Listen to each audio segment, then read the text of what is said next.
Hi mga kababayan kong maangas. Alam nyo ba na propaganda lamang ang pagpasok ng ICC sa ating bansa? Iyon ang aking pananaw at paniniwala. Alam nyo kung bakit? Dahil ang ICC ay wala silang jurisdiction sa ating bansa dahil hindi na tayo membro sa ICC.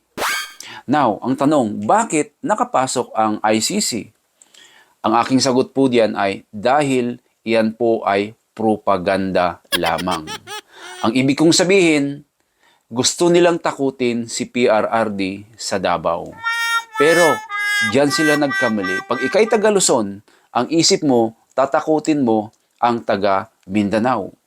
Ngunit subalit datapwat, ang napakaliwanag diyan, pag ikay taga Davao, hindi mo basta-basta matatakot ang taga Davao.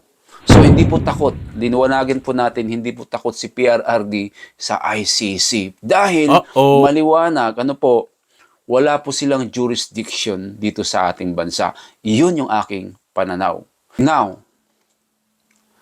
mapapanood natin si Senador Robin Padilla. Ang sabi niya, walang iwanan. Pero kung papanoorin ninyo, yan po ay pang-aasar lamang. Bakit? Matalino si Robin.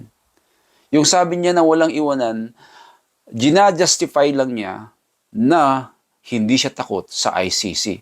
Gusto pa nga niyang sumama eh. Bakit kanyo? Dahil masarap ang pagkain doon sa bilangguan. Which mean na hindi po yan talaga nasa totoong pangyayari. Gusto lang sabihin ni Robin Padilla na hindi sila takot sa ICC. Kasi nga, wala nga silang jurisdiction at yan ang aking pananaw at paniniwala. Padurin natin. Kung huhulihin nila si Bato, isama nyo na ako.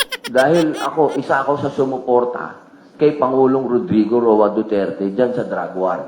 Kung walang iwanan nga eh.